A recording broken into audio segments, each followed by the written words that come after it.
My name is Emily. I have twin daughters and a husband named Joshua. I became a stay-at-home mom after getting married, dedicating myself to raising our kids. Joshua hardly participated in parenting. And there was a reason for that. I wanted a boy, not a girl. And why twins? That's just my bad luck. Don't talk like that. Our daughters are adorable, right? I'm a CEO, you know? I wanted to pass my company on, but that's impossible with girls. Joshua co-founded and ran a company with a friend, supporting each other as business partners. He lost interest in our children the moment he knew they were girls. I thought he might change once they were born, but he didn't. Hey, you're their father. Pay some attention to them. I told you I don't need girls. I would have loved a boy, but not a girl. Why not? Girls are just as lovely.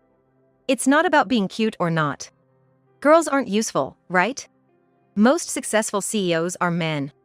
And girls eventually marry off, so why spend money on someone who won't be part of the family? I don't want to waste money, even if I have it. Joshua was always complaining. Realizing that arguing was futile, I stopped seeking his help. He used to help with household chores, but that stopped after our daughters were born. And he began complaining even more. What's this for dinner? I provide the money, and this is all you can make? I think it's pretty much. My family used to serve more dishes daily. And your cooking is always bland. You always make things I don't like. Eating only what you like isn't healthy. I try to balance the menu. I don't care about balance. Just make what I like. Today's dinner is inedible. I'm eating out. What about the leftovers? Who cares? Toss that garbage. Joshua didn't hesitate to yell in front of our daughters. They seemed scared of him. I was fed up with this life, but I had a reason I couldn't leave. I didn't have the money to support my daughters alone. I didn't want to worry my parents, so I couldn't ask for their help. But an unexpected end to this came. I'm moving in with my pregnant mistress starting tomorrow. You and the girls, who are useless to me, get out. Joshua brought a young woman home and said this to me. I was speechless. The woman, in her early 20s, was much younger than 35-year-old Joshua. Smirking and holding her belly, she said, "Sorry, but I'm pregnant, so please leave Joshua." I would be in trouble if you suddenly said something like that. I also have daughters. You have daughters, right? But Joshua wanted a son, and I'm carrying his son. He wants to care for my son, not your daughters. Right, I don't care about you three. I'll pay you, so just divorce me. He handed me divorce papers with his name already on them. I just stood there, unable to react. I get you're shocked, but it's your fault for having girls. What about the girls? They're only 2. Annoyed, Joshua threw a large bag at me. This bag contains $200,000 for child support and alimony. You're happy as long as you get money, right? I wish I had some money too. Don't worry, Diana. I'll buy you anything you want from now on. I only love you and the baby in your belly. Yay! As they displayed their affection in front of me, I decided to divorce Joshua. I couldn't stand being with him anymore. Okay. Let's get divorced. Joshua smiled happily at my words. Then, I packed my things and took my daughters back to my parents' house. They were shocked by our sudden return, but after explaining, they encouraged me. I can't believe this happened. Why didn't you talk to us sooner? I didn't want to worry you. You've always been so considerate. It's really unforgivable what Joshua has done. I never thought he would be the kind of person to betray Emily and the girls so blatantly. Should I give Joshua a piece of my mind? No, I don't want anything to do with him anymore. I appreciate your concern, though. All right. I had never spoken to my parents about Joshua before. They had been happy about our marriage, so it was hard to talk about him. Joshua, being a CEO, had a good public image. So my parents were quite shocked to learn his true nature. I decided to rest at my parents' house for a while. Since I couldn't rely on them forever, I started working at a company my dad introduced me to. I was hired as a full-time employee with decent pay. With the $200,000 from Joshua, I didn't have to worry about money. Gradually, I began to feel better, and memories of Joshua faded. He remarried Diana soon after our divorce. I didn't want to hear any more about him, so I ignored the rumors. Then one day, out of the blue, Joshua called me. I ignored his calls at first, but he kept calling, so I finally answered. What? Oh, finally! Joshua was panicked and shouted over the phone. Damn it!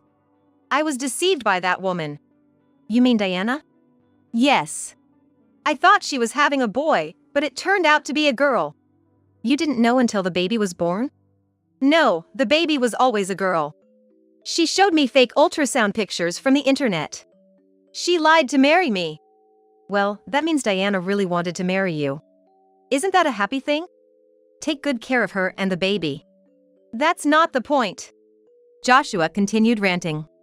I wanted to hang up, but he kept talking. He told me things I didn't know. But honestly, I didn't care.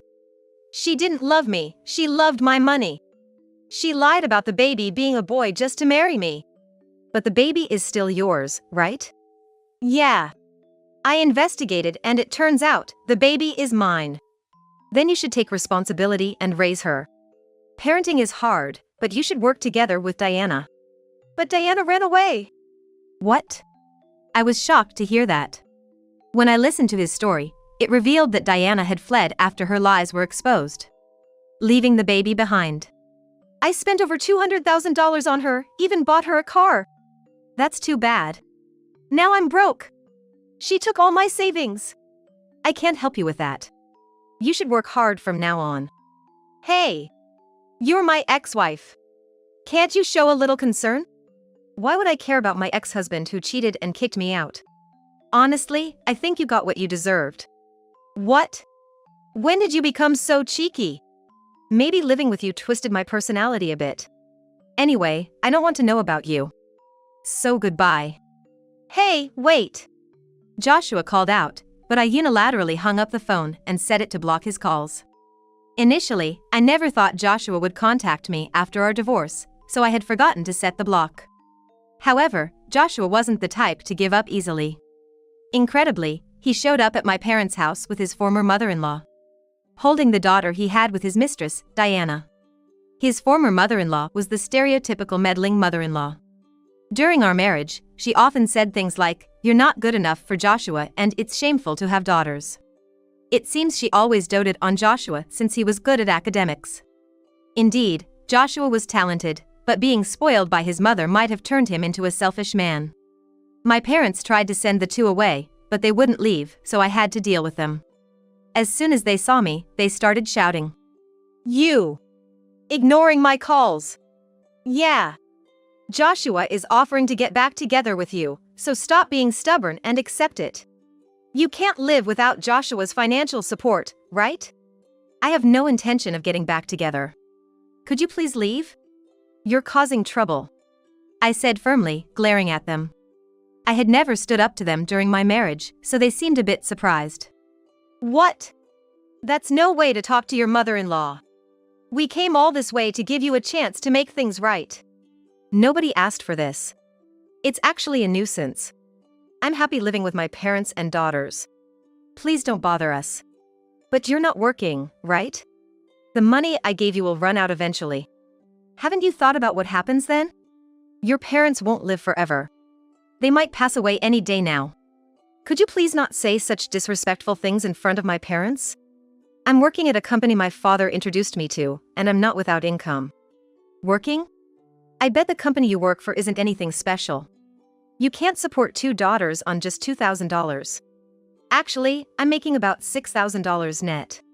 What? He had always looked down on me, but I had a decent income even before we were married. I used to be a systems engineer with considerable experience. The company I'm working for now hired me for my skills, though having a connection through my father also helped. Joshua, who runs an IT company, should have known how much I earned when I was single, but apparently, he didn't. I thought that he had some idea of how much money I earned when I was single, but apparently that wasn't the case. He seemed to have a preconceived notion that women equal low income. You're earning that much? Yes. I'm valued at the company and earn more than other mid-career employees. What? Joshua clicked his tongue in frustration, clearly upset that a woman he looked down upon was somewhat successful. But $6,000 isn't enough to raise 2 kids, right? So far, it hasn't been a problem. Are you guys the ones in trouble? Did you come here thinking I would help you? I don't need you. I came here to offer you a chance to get back together. I know about your company. Huh? When I mentioned his company, it made him visibly pale. Right now, your staff has reduced significantly, and you're barely avoiding running at a loss. You've been going out for sales yourself since you don't have many sales employees left. How do you know that? I work in the same industry, so I inevitably hear things. The infidelity incident became known to the other employees, and they started to keep their distance from Joshua. His co-founder friend also left him and started a new company. Then, many employees moved to the friend's company, reducing Joshua's staff by half. As the competent employees left first, the company's operations began to suffer. After his friend left, clients stopped dealing with Joshua's company and recontracted with his friend's new company. His business was on the brink of bankruptcy, barely managing to pay the employees' salaries. Then, Joshua made an absurd proposal. Then, how about you come work for me? What? I already have a job. I'll pay you the same salary as your current job. There's a lot you can do at my company, and it would really help if you joined. Can you keep the jokes to your face? Who would want to work for a company on the brink of bankruptcy? Sorry, but I have no intention of leaving my current job, and there's no chance of getting back together with you. You're really persistent. As I firmly rejected him, Joshua looked deeply shocked. Unable to bear the sight of her son like this, his mother chimed in. Hey! He's trying to make amends, so just accept it. For your daughter's sake, it's better to have a father, right? Being a single mother isn't looked upon favorably, you know? If he's the kind of father you're talking about, we're better off without him. Even when we were married, he never showed any love for my daughters. They've already said they don't want to live with him anymore. We don't need Joshua. Shocked by my words, Joshua's eyes teared up. Meanwhile, his mother grew even more furious. Don't hurt my son anymore. Whose fault do you think it is that things have come to this? Excuse me? I think it's Joshua's fault for betraying us. He told me that if you had been a better wife, he wouldn't have cheated. So, it's partly your fault he cheated, right? So you're justifying infidelity? If your husband had cheated, would you accept it as your fault and forgive him? That's not the point. Don't change the subject. We're talking about you right now. Despite her insistence on reconciling, I refused. Then, she said something outrageous. If you won't get back together with Joshua, return the $200,000. He's almost bankrupt and in trouble because that woman took his money. He gave you that money out of kindness, you have no right to it. That money is being used for my daughter's education. Joshua gave it to me as alimony and child support. Considering it's for their support until they're 20, I'd say it's actually not enough. You're trying to take more money from him? Are you a monster? I won't do that. It doesn't seem like he would pay even if I asked. Then get back together with my son. You're the one who should be raising your daughter. Talking to her was just going in circles and a waste of time. I was so frustrated with her unreasonable behavior that I could only sigh. My parents were getting irritated with them for not leaving. Can you please leave now? We have nothing to discuss with you. Stop meddling in our daughter's life. We don't want our daughters and granddaughters living with such unreasonable people. Please leave. How dare you call your daughter's parents unreasonable? Like a parent, like a child, I see. That's our line. Who shouts loudly in someone else's house, especially on a Sunday morning? You're the ones lacking common sense. It was about 8 a.m. on a Sunday. They had arrived around 7 a.m. And we had been talking for almost an hour. As I wondered what to do, my daughters came from behind. They had been asleep but woke up because of the noise at the front door. Dad and Grandma? Seeing them, the girls made a face of clear distaste. They disliked not only their father but also their former grandmother, who never showed them affection and always had snide remarks. Joshua's mother, like Joshua, had wanted a boy for succession. Seeing his daughters, Joshua, already disheartened, clung to them. It's been a while. I came to pick up the three of you. I've missed you both. He spoke with a forced smile, but the girls didn't respond. They just stared at him with serious faces. What? What are you doing here? I came to see you. You must be happy to see your dad after such a long time, right? Joshua tried to smile and engage them, but they clearly weren't going to agree. The daughter's eyes were cold as ice. Mom said we're not living with Dad anymore, right? We were told we don't have to see him again. Didn't you girls want to see your dad? We don't want to. He's always mean to Mom. And we don't like Grandma either, she always makes Mom cry. What? Such impudent children. This is why I dislike girls. Daughters are just not lovable. That's why we don't like it when you always say girls this, girls that. Grandma, you're a woman too, right? If women are bad, does that mean Grandma is bad too? The former mother-in-law was silenced by my daughter's argument, unable to retort. Then Joshua tried again to speak to them. If you live with Dad, I'll buy you anything you want. You wanted a playset, right? We got the playset from Grandma, so we don't need it. Well, how about a video game then? It is coming for Christmas, so we don't need it either. Don't say such sad things. If you're with your father, you can have anything you want. You girls have a lot of things you want, right? Even if we want things, we don't want Dad. If it means living with Dad, we don't need toys or games. What's that supposed to mean? Joshua was visibly shrinking as he was rejected by his daughters. Then they suddenly left and returned, taking surprising action. Get out, mean monster who hurts Mom. Time to defeat the mean monster. The girls had brought dolls and started throwing it at Joshua and his mother, mimicking a scene they saw on TV where villains were sprinkled with salt. Stop that, both of you! Grandma is getting angry. Grandma is always angry. Just leave. You brats. I won't hold back just because you're kids. The former mother-in-law lashed out in a rage, trying to grab them. My father intervened, stopping her from hitting the girls. How dare you treat my granddaughters like that? It's their fault for throwing something. You and your family are uneducated. I'll take these kids and educate them properly. Joshua's mother tried to forcibly take the girls, who were strong until now but began crying. Is something wrong? I looked up to see our neighbor standing at the door, drawn by the crying. He was unaware of Joshua and his former mother-in-law. After I briefly explained the situation, he scolded them on our behalf. If you have no connection with this family anymore, it's pitiful to linger. Please go home. Mind your own business. This has nothing to do with you. Although Joshua had quieted down, his mother's fury was unstoppable. Our neighbor, dismayed, called a police officer he knew. Soon, the officer arrived and took them into the police station.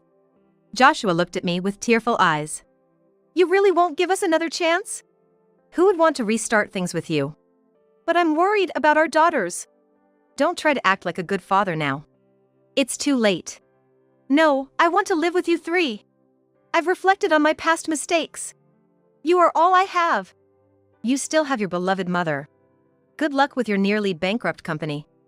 Shocked by my words, Joshua started crying even in front of the officer. My daughters were appalled. Dad is crying even though he's an adult. Mom, Dad really is uncool. Joshua seemed even more shocked by their words. Eventually, the police took them away. They were severely reprimanded at the station. After that incident, they never came to our house again. The commotion made them infamous in a bad way. Perhaps they were too ashamed to show their faces. I didn't want to see them again, so maybe it was for the best. From what I heard, Joshua lost contact with the woman and was left to raise his daughter alone. His company failed, and he was saddled with debts. The company also had some debt, so it seems that he had to take on debt. The woman had also made debts in his name, adding to his troubles. My former mother-in-law, having sided with Joshua, was abandoned by her husband. She was divorced and kicked out of the house. Later, my former father-in-law apologized. A sensible man unlike the other two. He had scolded Joshua when we decided to divorce. Now, Joshua and his mother live together, barely getting by with her looking after the child and him working part-time. Given her age, it's unlikely she can continue much longer. As for me, I'm living peacefully with my parents and daughters. Watching my girls grow up is my greatest joy. Work is going smoothly, and I'm engaged with a sense of fulfillment. I want to keep moving forward, always remembering to be grateful to those who support me.